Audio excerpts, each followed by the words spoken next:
오늘 주신 하나님 말씀 우리 열왕기상 19장 1절부터 4절까지 말씀 우리 몇 절 안 되니까 우리 함께 다 같이 읽었으면 좋겠습니다.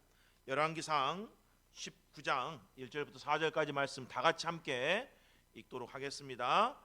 아합이 엘리야가 행한 모든 일과 그가 어떻게 모든 선자를 칼로 죽였는지를 이세벨에게 말하니 이세벨이 사신을 엘리야에게 보내어 이르되 내가 내일 이맘때에는 반드시 네 명을 저 사람들 중 한 사람의 생명과 같게 하리라.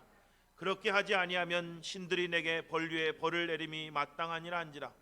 그가 이 형편을 보고 일어나 자기의 생명을 위해 도망하여 유다에 속한 브엘세바에 이르러 자기의 사환을 그곳에 머물게 하고 자기는 광야로 들어가 하룻길쯤 가서 한 노뎀나무 아래에 앉아서 자기가 죽기를 원하여 이르되 여호와여 넉넉하오니 지금 내 생명을 거두시옵소서. 나는 내 조상들보다 낫지 못하니이다 하고. 아멘. 아멘. 오늘 기도의 자리에 오신 여러분들은 정말 하나님을 기쁘시게 하는 믿음 가운데 정말 주의 용사 되시는 귀한 시간이 되시기를 주님의 이름으로 축복합니다. 우리가 3년 동안 코로나를 경험해 왔습니다. 물론 지금도 코로나가 사실 없어진 것은 아닙니다. 2019년부터 2022년까지 우리나라뿐만 아니라 전 세계가 코로나로 인해서 정말 두려움 가운데 참 어려움 가운데 그런 시간을 보냈었던 것 우리가 다 기억하고 있습니다. 그런데 사실은 그 기간 동안에 코로나 그 자체보다 더 두려웠던 건 사실은 사람들 간의 불신이었죠. 그렇죠? 코로나에 대해서 제대로 알지 못했을 때는 사실은 우리가 서로 비난하고 막 정죄하고 판단하고 서로 믿지 못하는 이런 것들이 훨씬 더 강했습니다. 사실은 지금도 코로나가 엄청나게 많이 퍼지고 있는데도 지금은 코로나를 아무도 신경 안 쓰잖아요. 그렇죠? 별로 두려워하지 않습니다. 왜 그렇습니까? 실체를 알았기 때문에 그래요. 근데 우리가 실체를 알지 못했던 처음에는 사실은 너무너무 공포에 떨고 불안에 떨고 또 그러다 보니까 사실은 교회 안에서조차도 코로나에 대한 이견이 갈리고 이런 일들이 한국 교회 안에 비일비재했다라고 하는 그런 이야기 아니겠어요?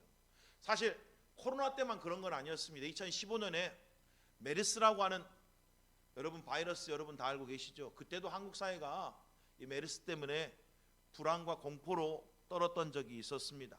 그런데 사실은 메르스 때문에 죽은 사람은 몇 명 되지 않습니다.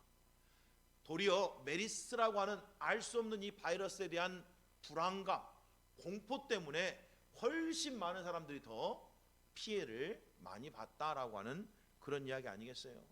어쩌면 코로나도 그런지 모르겠습니다. 물론 백신도 나오고 나중에 이제 뭐 그렇게 했습니다만은 코로나가 별거 아니다는 걸 나중에 막 밝혀지면서 사실은 그 두려움, 불안감이 줄어들면서 여전히 코로나가 있음에도 불구하고 이제는 예전의 삶을 거의 다 회복해서 살아가고 있잖아요. 만약 지금과 같은 상황을 2019년 그때도 알았다 그러면 우리가 그렇게 공포에 떨거나 불안에 떨지는 않았을 겁니다. 메르스 때 얼마나 많은 사람들이 불안에 떨었든지 한 일간지의 논설위원이 신문에 이런 글을 남겼습니다. 한번 들어보시기 바랍니다. 메르스보다 무서운 게 불신 바이러스다. 메르스는 세균의 1000분의 1 크기지만 공기를 통해 감염되지 않는다. 접촉을 통해 감염된다. 그런데 불신 바이러스는 공간을 초월해 마음에서 마음으로 퍼져 나간다. 메르스는 2일부터 14일에 잠복기라도 있지만 불신은 뉴스 한 토막으로도 즉시 발병한다. 메르스는 노약자를 주로 노리지만 불신은 남녀노소를 가리지 않는다. 적절한 온도와 습도는 메르스의 원상이지만 괴담은 불신을 기하급수적으로 증폭시킨다. 메르스로 지금까지 10명이 사망했다. 하지만 불신의 피해는 더 크다. 불신은 가족도 의심하게 하고 이웃을 돌아서게 만든다. 사실 진짜 무서운 게 이런 거 아니겠어요? 그렇죠? 의심하는 거, 믿지 않는 것. 그게 사실은 인간사에서도 치명적인 건데 사실 신앙 안에서도 가장 치명적인 게 뭐겠습니까? 그렇잖아요? 불신입니다. 하나님 믿지 않는 거잖아요. 그렇잖아요. 신앙생활 하면서 가장 치명적인 바이러스는 다른 게 아니죠. 뭐 환경이 어려워진다, 뭐 우리의 상황이 힘들어진다, 이것보다 가장 치명적인 건 우리 마음 가운데 불신이라고 하는 바이러스가 들어온 겁니다. 아니면 믿음 생활을 하고 있는 형제 자매들끼리 서로를 믿지 않아주는 것, 그거야말로 가장 큰 폐해가 아니겠습니까? 그렇잖아요. 오늘 본문에 나오는 엘리야, 이 엘리야가 이세벨 여왕의 한마디에 마음이 무너집니다. 하나님에 대한 불신이 들어옵니다. 하나님을 믿지 못했다는 이야기예요. 그러더니 어떻게 됐어요? 도망가 버리고 맙니다. 그리고는 한 노덴나무 아래에서 죽기를 구하는 내용이 바로 오늘 본문의 내용입니다. 그런데 사실 오늘 이 본문의 엘리야의 이 모습은 바로 앞에 있었던 열왕기상 18장에 있었던 엘리야의 모습과는 너무나 대조적인 모습입니다. 우리가 다 알고 있는 엘리야의 이야기, 갈멜산 이야기 다 알고 계시잖아요. 그렇죠? 엘리야가 갈멜산에서 무려 바알 선지자 450명, 아세라 선지자 400명과 대적해서 승리하는 내용이 바로 앞장에 기록되어 있습니다. 바로 얼마 전에, 아니 하루 전에 있었던 이야기죠. 아니 얼마 전에 있었던 이야기예요. 게다가 그거 끝나고 나서 3년 반 동안 이스라엘 땅에 비가 내리지 않았는데 엘리야가 기도하니까 3년 반 동안 비가 내리지 않았던 그 땅에 비가 내렸습니다. 그리고 나서 바로 뒤에 사건이 오늘 본문의 사건이라는 게 너무 놀랍지 않아요, 여러분? 야고보서 5장 17절 18절 보니까 3년 반 동안 비가 내리지 않았다가 비 내렸던 이 상황에 대해서 이렇게 기록하고 있습니다. 엘리야는 우리와 성정이 같은 사람이로되 그가 비가 오지 않기를 간절히 기도한 적 3년 6개월 동안 땅에 비가 오지 아니하고 다시 기도하니 하늘이 비를 주고 땅이 열매를 맺었느니라 라고 되어 있습니다. 그는 우리와 성정이 같다, 이 말은 우리와 같은 사람입니다. 우리와 똑같은 사람입니다. 그런데 어떤 사람이었어요? 기도하는 사람이었습니다. 기도의 사람이었다는 이야기죠. 그리고 믿음의 사람이었습니다. 그가 기도하니까 진짜 비가 안 왔답니다. 그리고 그가 다시 기도하자 3년 반 동안 비가 오지 않았던 그 땅에 하늘에서 비가 내리고 땅에 열매를 맺었습니다 라고 성경이 그렇게 이야기를 하고 있는 거죠. 그는 믿음의 사람, 기도의 용사였습니다. 하나님이 그와 함께 하셨죠. 그래서 그는 갈멜산에서 위대한 승리를 거둘 수가 있었습니다. 물론 이 모든 건 하나님의 영광을 위한 거였죠. 그렇게 한 이유가 하나님이 그들의 하나님 되심을 좀 보여주십시오라고 하는 거룩한 열망 때문에 했던 그런 사건이었습니다. 그런데 그 사건이 끝나자마자 이세벨 여왕의 위협 말 한마디 때문에 그는 무너졌습니다. 놀랍잖아요, 여러분. 하나님에 대한 믿음이 순식간에 사라졌다는 이야기예요. 바로 얼마 전에는 여러분 제단을 쌓고 하늘에서 불이 내려와서 그 제단을 사르는 그 신이 진짜 하나님이라는 걸 우리가 한번 시합을 해보자 해가지고 진짜 하늘에서 불이 내려와서 그 재물을 사름으로 말미암아서 엘리야의 하나님이 진짜 하나님이라는 걸 온 백성 앞에 보였습니다. 여러분 한번 상상을 해보시라고요. 이 바알 신을 섬기던 선지자 450명이 그 제단을 쌓고 하루 종일 막 기도하고 막 몸에 막 상처를 내고 자기가 믿는 바알에게 하늘에서 불이 내려와서 이 재물을 연락해달라고 그렇게 간구했는데도 아무 소리도 없었습니다. 아무 일도 안 일어났어요. 그런데 엘리야가 제단을 쌓고 게다가 거기에다가 물을 뿌렸습니다. 그러니까 속임수를 쓰지 못하도록 물을 잔뜩 뿌려놨다고 제단 위에다가요.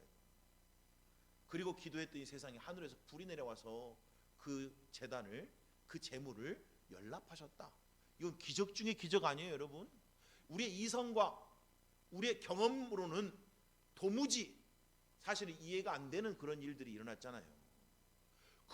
근데 그것이 가능했던 건 엘리야가 하나님을 믿었기 때문에 가능했다는 이야기예요.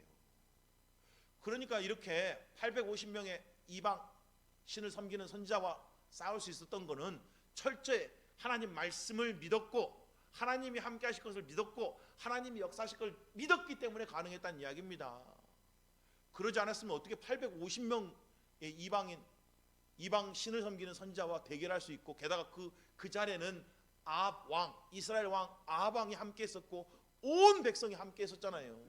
잘못했으면 아합 왕에 의해서 죽었을 거고 백성들에 의해서 자기가 죽었을 거예요. 그런데도 하나님을 철저하게 믿는 믿음 때문에 그런 일을 행할 수가 있었다는 이야기입니다. 그런데 바로 그 다음에 어떻게 한 사람의 말에 의해서 꼬꾸라져 버렸습니다. 갑자기 불신이 찾아왔다는 거예요. 그렇게 믿음 좋은 엘리야에게 갑작스러운 불신이 찾아왔다라고 하는 이야기 아니에요? 그러니 엘리야의 진짜 문제는 상황의 문제가 아니었습니다. 뭐의 문제였을까요? 마음의 문제였어요. 마음이 순식간에 그렇게 돌아설 수 있다는 게 너무 기가 막히지 않아요? 그런데 엘리야도 분명히 우리와 똑같은 인간이라 그랬으니까 우리도 그럴 수 있다는 거예요. 우리의 마음도 순식간에 돌아설 수 있다는 거예요. 그래서 성경이 뭐라고 말해요? 무릇 지킬 만한 것보다 너희 마음을 지켜라, 이렇게 말하는 겁니다. 마음이라는 게 한순간에 나도 모르게 돌아설 수 있다는 거예요. 갑자기 믿음 좋았는데 갑자기 교회 나가는 순간, 갑자기 집에 들어가는 순간 마음이 헷가닥 바뀔 수가 있다는 거예요. 사람이요. 놀랍잖아요. 엘리야가 그럴 수 있다면 우리면 오죽하겠어요? 그렇지 않겠어요? 그러니까 얼마나 우리 마음을 굳게 지키려고 힘써야 되겠냐, 이런 이야기예요. 마태복음 17장에 보니까 예수님이 베드로와 야고보와 요한을 데리고 변화산 위로 올라가시는 장면이 기록되어 있습니다. 산 위로 올라가셨어요. 그 산 위에서 예수님이 기도하시는 중에 모세와 엘리야가 나타나서 예수님을 시종드는 내용, 예수님과 이야기하는 내용이 기록되어 있습니다. 그 모습을 보고 베드로가 너무 좋아가지고 예수님, 우리가 여기서 좀 삽시다, 여기다 천막 치고 같이 살았으면 좋겠습니다, 이렇게 했더니 예수님이 그러면 안 된다고 그들을 산 아래로 다시 데리고 내려오시는 내용이 기록되어 있습니다. 무슨 이야기일까요? 여러분, 우리는 산 위에서 사는 사람들이 아닙니다. 우리는 반드시 산 아래로 내려와서 살아야 된다라는 이야기예요. 여러분, 산 위는 어떤 곳이에요? 영광으로 가득한 곳, 하나님의 능력이 나타나는 곳이 산 위입니다. 그런데 우리는 산 위에 계속 살면 안 됩니다. 지금으로 치면 산 위는 어딜까요? 기도하는 시간, 예배하는 시간, 찬양하는 시간, 특별히 막 집회 가는데, 찬송 집회, 찬양 집회, 무슨 부흥 집회 가면 엄청나게 뜨겁잖아요. 그건 다 산 위입니다. 근데 산 위는 우리의 진정한 영성이 발휘가 되는 곳은 아니에요. 물론 우리가 산 위에서 예배와 기도와 말씀을 통해서 우리가 영적인 충만함을 받습니다. 우리 영혼이 뜨거워져요. 우리가 하나님의 능력을 받습니다. 우리가 무장합니다. 그런데 우리는 반드시 산 아래로 내려가야 됩니다. 여러분, 산 위에는 고요했습니다. 도리어 하나님의 영광의 임재가 가득했죠. 그런데 산 아래로 내려갔더니 무슨 일이 벌어진지 아세요? 귀신 들린 아들을 데리고 온 한 아버지가 제자들에게 귀신 좀 쫓아내려고 그랬더니 아무도 귀신을 못 쫓아내는 거예요. 산 아래는 무슨 일이 있어요? 문제들이 많습니다. 시끌시끌해요. 복잡해요. 우리 뜻대로 잘 안 되는 곳이 산 아래입니다. 그렇죠? 그런데 우리가 산 위에 살 수가 없어요. 산 위에서 능력받고 반드시 산 아래로 내려가야 됩니다.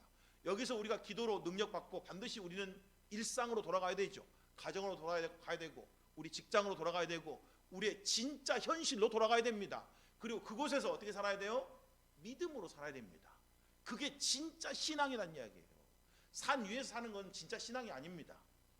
여러분, 영광 보고 뭐 하나님의 임재 보고 하나님의 영광을 보고 거기서 막 좋아하는 신앙들은 진짜 신앙이 아니에요. 그걸 붙들고 산 아래로 내려가서 진짜 문제와 진짜 어려운 가운데, 진짜 사람들 가운데 부대끼면서 내가 산 위에서 봤던 그 믿음대로 살을 때 그게 진짜 영성, 진짜 신앙이라고 말할 수 있다는 이야기예요. 그래서 예수님이 베드로와 야고보, 요한을 내리고 산 아래로 내려오신 거라 이 말이에요. 갈멜산 위에서는 하나님의 능력이 나타났습니다. 근데 사실은 진짜 믿음은 어디서도 나타나야 돼요? 산 아래에서도 나타나야 되죠. 그런데 엘리야는 산 위에서는 하나님의 능력으로 충만했습니다. 믿음으로 충만했습니다. 하나님의 기적을 행했어요. 그런데 산 아래로 내려와서는 이세벨 여왕의 한마디 말에 꼬그라져 버렸습니다. 그리고 뭐 했다고요? 죽기를 구했다고요. 놀랍잖아요, 여러분. 우리 그런 삶을 살지 말아야 되는 거 아니에요? 사도 바울이 수많은 악정 고투를 경험했습니다. 정말 어려운 삶을, 정말 힘든 삶을 그가 믿음으로 살아냈죠. 그럼에도 불구하고 그는 흔들리지 않는 믿음으로 하나님을 기쁘시게 하는 삶을 살았습니다.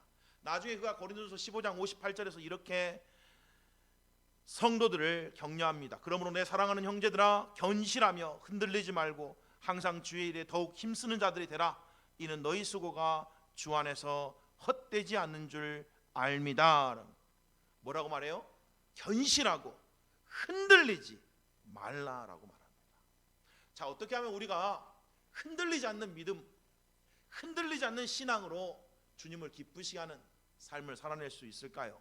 오늘 본문을 통해 두 가지만 좀 살펴봤으면 좋겠습니다. 첫 번째는 사람 말에 민감하지 말고 하나님 말씀을 굳게 붙들어야 된다는 이야기예요. 뭐 해야 된다고요? 사람 말에 민감하게 반응하지 말고 하나님 말씀을 굳세게 붙들어야 된다고요. 오늘 여러분, 엘리야가 이렇게 된 이유가 뭐예요? 이세벨 여왕의 말 한마디 때문에 그랬습니다. 사람 말을 너무 민감하게 들었어요. 사실 나중에 나오면 이세벨이 사실은 엘리야를 죽일 수가 없습니다. 왜요? 엘리야는 하나님이 보호하고 계시잖아요. 하나님이 지켜주고 계시는 하나님의 사람 아니에요.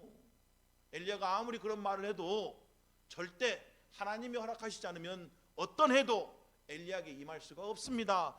저와 여러분에게도 마찬가지입니다. 사람들이 아무리 저주를 해도, 아무리 이상한 말을 하고 뭐 별별 말을 해도 하나님이 지키시고 보호하시면 절대로 하나님 보호하시는 하나님의 사람을 세상이, 사람이 해할 수는 없습니다. 그게 성경의 약속이잖아요. 그렇죠? 잠언 29장 25절에 이런 말씀이 있습니다. 사람을 두려워하면 올무에 걸리게 되거니와 여호와를 의지하는 자는 안전하리라. 사람을 두려워하면 올무에 걸린데, 이거를 메시지 성경은 이렇게 번역해 놨습니다. 사람의 평가를 두려워하면 옴짝달싹 못하게 되지만 하나님을 신뢰하면 그 길에서 벗어날 수 있습니다. 사람의 평가라는 게 뭐예요? 사람의 말이에요. 여러분, 사람의 말에 붙잡히면 꼼짝달싹을 못한대요. 그런데 하나님을 신뢰하면 그 올무에서 벗어날 수가 있다라고 그렇게 번역해 놨습니다. 맞는 말이죠. 그렇죠? 갑자기 하나님 왜 능력으로 하나님이 함께 하심으로 승리를 했는데 어느 순간 사람 말에 딱 붙잡히고 나니까 어떻게 됐어요? 꼼짝달싹을 못 하잖아요. 그렇죠? 도리어 엘리야가 도망가 버렸습니다. 저 멀리 도망가서 로뎀나무 아래서, 쌀이나무 아래서 앉아서 처량하게 뭐라고 말해요? 하나님, 내가 이제 넉넉합니다. 내가 이제 죽기를 원합니다. 이러고 있잖아요. 세상에. 왜 그래요? 사람 말에 사로잡히니까 그렇다니까. 사람 말에, 특별히 부정적인 말, 악한 말, 비난하는 말, 물론 건전한 조언이 있습니다. 우리가 꼭 드려야 될 말도 있어요. 반드시 모든 게 다 나쁜 말이 아닐 수가 있다고요. 분별할 줄 알아야 됩니다. 내가 꼭 드려야 될 말들이 있는 건 사실이에요. 그런데 악의적인 비판, 악의적인 정죄, 또 진짜 까닭 없는 저주, 이런 거 있잖아요. 근데 잠언에 보니까 까닭 없는 저주는 날아가는 참새와 같대요. 날아가는 제비와 같대요. 절대 너희 삶 가운데 이루어지지 않는다, 이렇게 되어 있어요. 그러니까 사람 말을 두려워하면 안 된다는 이야기예요. 사람 말에 민감하면 안 된다라고 하는 그런 이야기 아니겠어요? 그렇죠? 오늘 엘리야만 우리가 봤습니다는, 여기 보니까 아합이라고 하는 왕이 등장하죠. 1절에 아합이 엘리야가 행한 모든 일과 그가 어떻게 모든 선자를 칼로 죽였는지 이세벨에게 말했다라고 오늘 본문 1절이 그렇게 말합니다. 아합이라고 하는 왕도 사실은 그 마음에 중심이 없는 사람이었습니다. 아합이라는 왕도 선지자한테 말을 들었을 때는, 엘리야가 능력을 행하는 모습을 봤을 때는 하나님에 대한 두려움도 있었어요. 하나님 말씀에 마음이 이렇게 쏙 쏠리기도 했다는 이야기예요. 그러니까 엘리야가 재물을 쌓아놓고 하늘에서 불이 내려오고 나서 백성들에게 명령해서 그 모든 850명의 선지자들을 잡아 죽여라 했을 때 아합도 저 제재하지 않았습니다. 그걸 하나님이 정말, 엘리야의 하나님이 정말 하나님이구나 하고 어쩌면 두려워했을 거예요. 게다가 엘리야가 기도했더니 3년 반 동안 비가 오지 않았던 그 땅에 비가 내리는 모습을 보고 어쩌면 그도 감동하고 야 놀랍게 생각했는지 몰라요. 그런데 그는 집에 와서 이세벨에게 이 모든 이야기를 다 하잖아요. 그렇죠? 그리고 나서요 이세벨의 말에 그 마음이 또 헷가닥 돌아서는 사람이었습니다. 열왕기상 21장 뒤에 넘어가면 25절에 아합 왕에 대해서 이렇게 성경이 평가하고 있습니다. 예로부터 아합과 같이 그 자신을 팔아 여호와 앞에서 악을 행할 자가 없음은 그를 그의 아내 이세벨이 충동하였습니다. 옛부터 아합처럼 하나님 앞에서 악하게 행한 자가 없대요. 그런데 그 이유가 뭐라고요? 그의 아내 이세벨이 그를 충동했기 때문입니다. 이렇게 말합니다. 놀랍잖아요. 이걸 쉬운 성경으로 더 쉽게 여러분들에게 한번 쉬운 성경이 번역해 놓은 걸 한번 읽어드리겠습니다. 아합처럼 여호와 앞에서 나쁜 짓을 그렇게 자주 한 사람은 없습니다. 아합은 그의 아내 이세벨이 시키는 대로 나쁜 짓을 했습니다. 아합 왕이 이렇게 나쁜 왕이 된 이유 중에 하나가 이세벨 때문이라는 거예요. 물론 아합 왕에게는 뭐가 없어요? 굳은 마음이 없는 거죠. 그렇죠? 주관이 뚜렷하지 않아요. 그러니까 악한 이세벨의 말을 따라서 나쁜 짓을 수없이 저질렀다. 그래서 어쩌면 아합 왕은 이세벨 때문에 망한 사람입니다. 그렇잖아요? 물론 자기도 그걸 동조하니까 따라갔겠지만, 자기도 악한 성품이 있었으니까, 악한 마음이 있었으니까 따라갔겠지만, 궁극적으로 성경은 그렇게 평가를 내리고 있다라는 이야기 아니에요. 우리가 예배 드릴 때, 말씀 들을 때 그 말씀 때문에 격려받습니다. 말씀 때문에 막 가슴이 뜨거워지잖아요. 우리가 기도할 때 하나님은 우리 기도 가운데 함께 하시고 우리의 기도를 들으실 거라고 하는 믿음이 막 생깁니다. 그런데 놀랍게도 기도 끝나고 딱 나가는 순간 아는 사람들, 가까운 사람들하고 이야기하는 순간 그 안에 부정적인 말들, 또 비난적인 말을 듣는 순간 우리 마음이 무너집니다. 그런 경험들 여러분 해보셨죠? 저는 많이 해봤습니다. 아마 여러분도 해보셨을 거예요. 그렇잖아요? 근데 그게 엘리야의 지금 상황인 거예요. 바로 얼마 전까지 하나님 앞에서 놀랍게 쓰임 받았잖아요. 위대한 믿음, 위대한 기도 가운데 하나님의 기적, 역사를 경험했습니다. 그런데 돌아서는 순간 한 사람의 말에 사로잡혀서 솔라당 믿음을 잃어버렸다고 해요. 그리고 하나님에 대한 불신이 그를 사로잡았습니다. 그러니까 뭐 하기 원했어요? 죽기를 원했다 이 말 아니에요. 사랑하는 성도 여러분, 그 모든 순간에 엘리야가 하지 않는 게 한 가지가 있죠. 뭘 하지 않습니까? 기도하지 않습니다. 여러분, 마음이 무너지는 순간 뭘 하지 않아요? 기도하잖아요. 여러분, 엘리야는 요 앞에 열왕기상 17장 18장을 보면 항상 하나님 앞에 기도하는 사람이었습니다. 그리고 기도할 때마다 하나님이 그에게 말씀해 주셨어요. 그의 갈 바를 보여주셨죠. 그가 뭘 해야 될지 인도해 주셨다고요. 그런데 오늘 이 이야기를 듣고도 그가 뭘 안 해요? 기도하지 않습니다. 그리고는 어떻게 해요?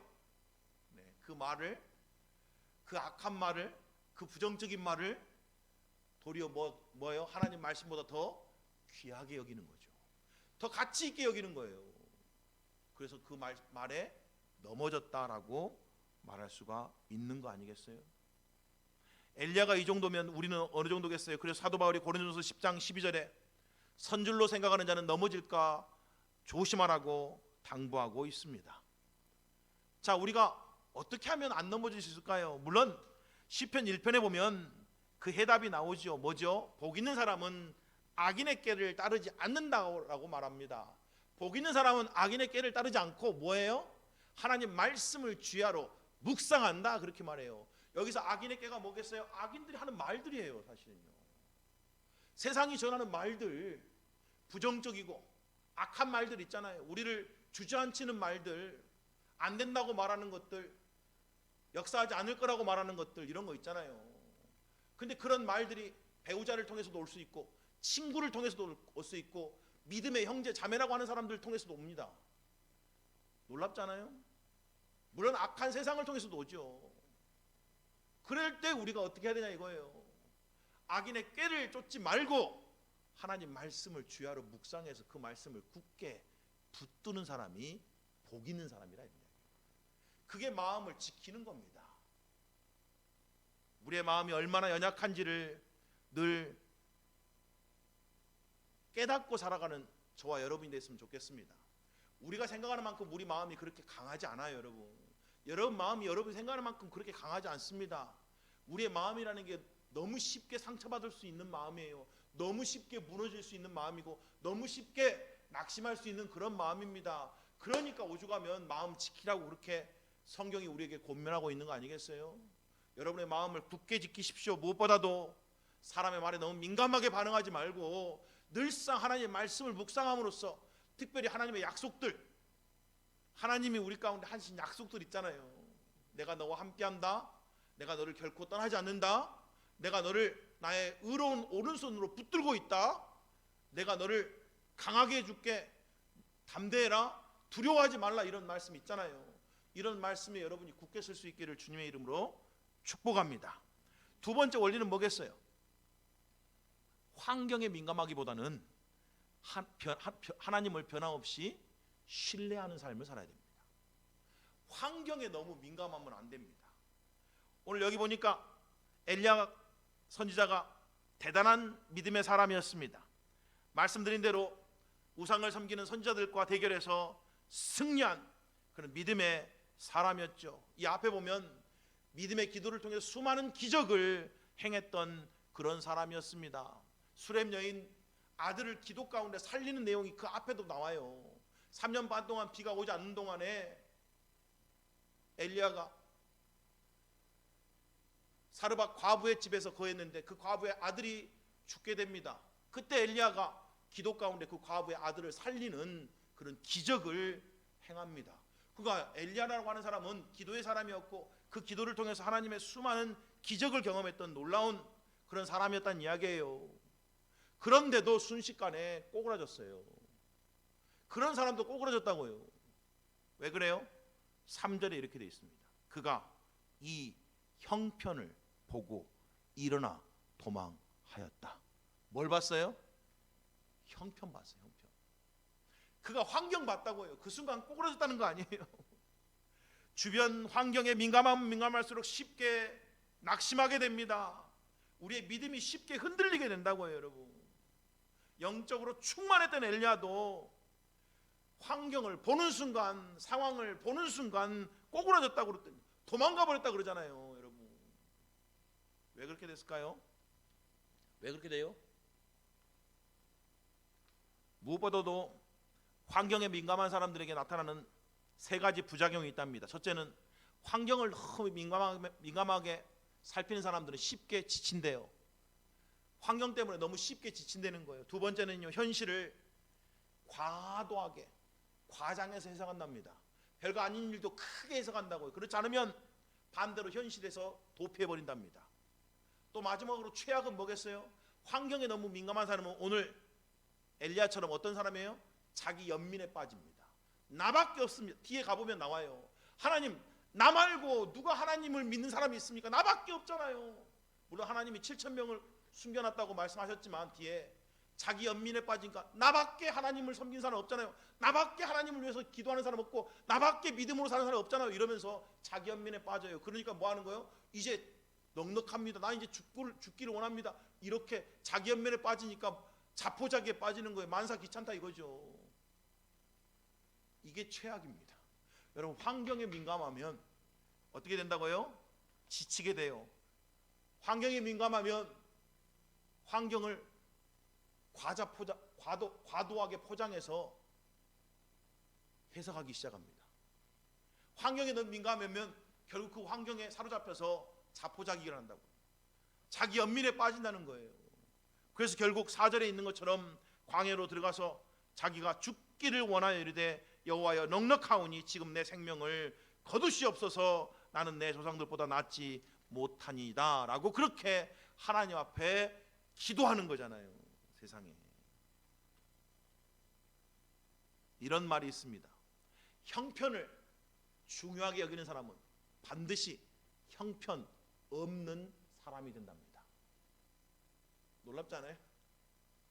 내 상황과 형편을 너무 막 민감한 사람들은 결국 형편없는 사람이 된대요. 믿음의 사람, 뭐 기도의 사람이 되는 게 아니고 형편이 없어진다는 거예요. 잠언 18장 14절에 보니까 이런 말씀이 있어요. 사람의 심령은 그의 병을 능히 이기려니와 심령이 상하면 그것을 누가 일으키겠느냐.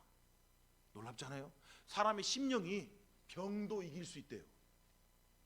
근데 심령이 꺾이면 그를 누가 일으키겠냐 이렇게 말해요. 현대인의 성경은 이 구절을 이렇게 번역해놨습니다. 사람이 병들면 정신력으로 지탱할 수 있으나 그 정신력마저 잃으면 아무 희망이 없어진다. 맞는 말 아니에요? 아무리 큰 병이 와도 나는 이 병을 이겨낼 수 있어, 나는 이 병을 치료할 수 있어 라는 정신력을 갖고 또 믿음을 갖고 마음을 갖고 하는 사람들은 그래도 어떻게 잘 통과하는 경우들이 많습니다. 그런데 병이 왔는데 마음을 내려놔 버리잖아요. 우리의 마음을 포기해 버리면 그 순간 병이 우리를 사로잡아 우리를 절망하게 만듭니다.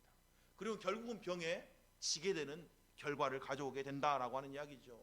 정신력을 잃으면 아무 희망이 없어집니다 라는 말이 오늘 엘리야에게도 정확하게 적용되는 거 아니에요? 환경을 보는 순간 그는 자기 마음을 내려놔 버렸습니다. 하나님에 대한 믿음을 포기해 버렸죠. 그 믿음에 대한 그 정신력, 그 힘을 포기하는 순간 희망이 사라졌어요. 그러니까 희망이 사라졌으니까 뭐 하기를 원해요? 죽기를 원했다는 거예요. 뭐 희망이 없는데 살아서 뭐 합니까? 지금 그 이야기 아니에요? 내가 살아서 뭐 하겠어요? 이제 죽는 게 낫겠습니다. 이렇게 하나님 앞에 기도하고 있는 그런 모습 아니에요, 여러분? 여러분이 다 알고 있는 것처럼 갈릴리 호숫가에서 폭풍 바람이 불던, 심한 바람이 불고 파도가 치던 그날 무리를 걸어오신 예수님을 바라보고 베드로가 예수님 말씀을 붙들고 바다 위를 걸었던 내용이 성경에 기록되어 있습니다. 주님 바라봤을 때는 그가 바다 위를 걸었어요. 파도 위를 걸었다고요. 잔잔한 바다가 아니에요. 그렇죠? 파도 치는 바다입니다. 그 위를 걸었다는 거예요. 성경에 보니까. 그런데 그가 주님에게서 시선을 떼서 주변 환경을 보는 순간 뭐 했다 그래요? 바다에 가라앉았다 이렇게 성경이 말합니다. 우리가 봐야 될 것은 환경이 아니죠. 우리는 여전히 변함없이 주님만 바라보고 살아가야 됩니다. 사실 환경을 바라보면 웬만해서는 우리가 믿음 갖기 어렵습니다. 그렇잖아요? 여러분의 인생도 마찬가지고 또 이런저런 상황들도 마찬가지고 그렇잖아요? 이 땅을 살아가는 우리들, 여러분 뭐 정치계를 보면 뭐 소망이 생긴가요? 뭐 사람들 바라보면 막 소망이 생겨요? 잘 될 것 같아요, 여러분? 지금 막 요즘 이스라엘과 팔레스타인 전쟁들 세계 뉴스들 보면 막 소망이 생기던가요? 아니요. 대부분 사람들 말 가운데 뭐예요? 정말 종말이 가까웠구나, 끝날이 가까웠다 이 말을 훨씬 더 많이 듣고 살고 있잖아요. 왜? 환경 바라보면 종말이 가깝다라고 하는 게 진짜 느껴질 만큼 그렇게 우리 마음 가운데 그게 더 현실적이고 실제적으로 다가오잖아요. 그렇잖아요. 여러분의 환경을 바라보면 마찬가지 아닐까요? 저도 제 환경만 바라보면 절대 믿음 가질 수 없을 거라고 저도 그렇게 생각합니다. 그래서 의도적으로 환경을 바라보면, 물론 오해하지 마십시오. 환경 바라보지 말라니까 현실을 직시하지 말라 이런 이야기가 아니에요. 그리스도인은 현실 위에 서야 됩니다. 그런데 현실 위에 섰다 그래서 현실에 빠지면 안 된다는 이야기예요. 현실 위에 서지만 우리와 함께 하시는 주님을 한순간도 놓치지 말라 이 말이에요. 여러분, 가나안 땅을 정탐했던 12명의 정탐꾼들 이야기 여러분 다 알고 계시죠? 10명의 정탐꾼들이 와서 한 이야기는 거짓말이 하나도 없습니다. 10명이 했던 이야기들 갔더니 저들은 거인 같고 와 성이 막 하늘 높이 쌓여져 있고 우리는 그들에 비하면 메뚜기 같아요. 이건 진짜였어요. 사실이었다고요. 근데 그들은 뭘 빼먹었어요? 하나님이 그들과 함께 한다는 사실을 고려하지 않았습니다. 그래서 믿음 없는 말이 된 거예요. 그 사실을 팩트로 이야기하지 않았다는 이야기가 아니고 팩트를 팩트로 이야기했는데 거기에다가 그리스도인들은 뭐를 플러스해야 된다고요? 믿음, 살아계신 하나님, 우리와 함께 하신 하나님, 우리를 여기까지 인도하신 하나님, 우리를 도우신 하나님을 플러스 했어야 되는데 그걸 안 했다는 이야기잖아요. 그래서 갈렙과 여호수아가 뭐라고 말해요? 맞습니다. 그런데 하나님이 우리와 함께 하시면 우리가 능히 이길 줄 믿습니다. 이렇게 말하잖아요. 그래서 그들은 믿음의 사람이 됐다 이 말이에요. 우리가 환경을 몰라서는 안 됩니다. 우리의 현실을 직시하지 않아서는 안 됩니다. 눈 감고 살면 안 돼요. 현실을 눈 크게 뜨고 바라봐야 됩니다. 그런데 그 안에 하나님이 함께 계신다는 사실을 잊지 말아야 된다고요. 그래서 세상은 지금 세상 마음대로 흘러가는 것 같지만 천만에요. 세상은 하나님이 주관하고 계십니다. 하나님의 뜻대로 역사는 흘러가게 될 겁니다. 그리고 마침내 하나님의 나라가 이 땅 가운데 임할 겁니다. 우리 인생도 마찬가지예요. 우리 인생 환경과 처지만 보면 정말 소망할 것 없을 수도 있습니다만 우리와 함께 하시는 주님이 있으면 성경에 분명히 말씀하잖아요. 능치 못할 것이 없다고. 그렇잖아요. 히브리서 12장 2절 3절이 우리에게 이렇게 권면합니다. 믿음의 주여 또 온전케 하시는 이인 예수를 바라보자. 그 앞에 있는 기쁨을 위하여 십자가를 참으사 부끄러움을 개의치 아니하시더니 하나님 보좌 우편에 앉으셨느니라. 너희가 피곤하여 낙심하지 않기 위하여 죄인들의 이같이 자기의 거역한 일을 참으신 일을 생각하라. 예수를 생각해라. 예수를 바라봐라. 그렇지 않으면 너희가 피곤하여 낙심하게 된다. 자기 연민에 빠지고 자포자기에 빠지고 오늘 엘리야처럼 주저앉아서 죽기를 기도할지도 모른다. 이렇게 권면하고 있는 거잖아요. 그러니 피곤하여 낙심하지 않기 위해서, 자포자기하지 않기 위해서, 불신이라고 하는 바이러스에 감염되지 않기 위해서 언제나 어느 때나 주님만 바라봐라, 주님만 생각해라 라고 그렇게 우리에게 권면해주고 있습니다. 사랑하는 성도 여러분, 우리가 기도하면서 주님만 생각할 수 있었으면 좋겠습니다. 그래서 기도는 주님을 먼저 바라보는 겁니다. 내 지금 기도의 제목들, 내 문제를 가지고 먼저 기도하면 문제가 점점 커집니다. 그래서 나중에 주님께 맡겨드려도 문제에 사로잡혀서 절대 믿음이 안 생겨요. 그래서 성경은 먼저 그의 나라와 그의 의를 구하고 하늘에 계신 너희 아버지의 뜻이 이루어지기를 먼저 기도하라고 우리에게 그렇게 권면하고 있는 겁니다.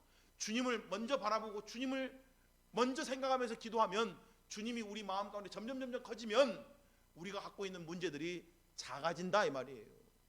오늘 그런 역사가 여러분 마음 가운데 함께 임하기를 주님의 이름으로 축복합니다. 더 이상 사람의 말에, 환경에 흔들리지 마시고 하나님 말씀에 굳게 서서 흔들리지 말고 더욱 주의 일에 힘쓰는 주의 용사 되시기를 주님의 이름으로 축복합니다. 우리 함께 찬송하시겠습니다.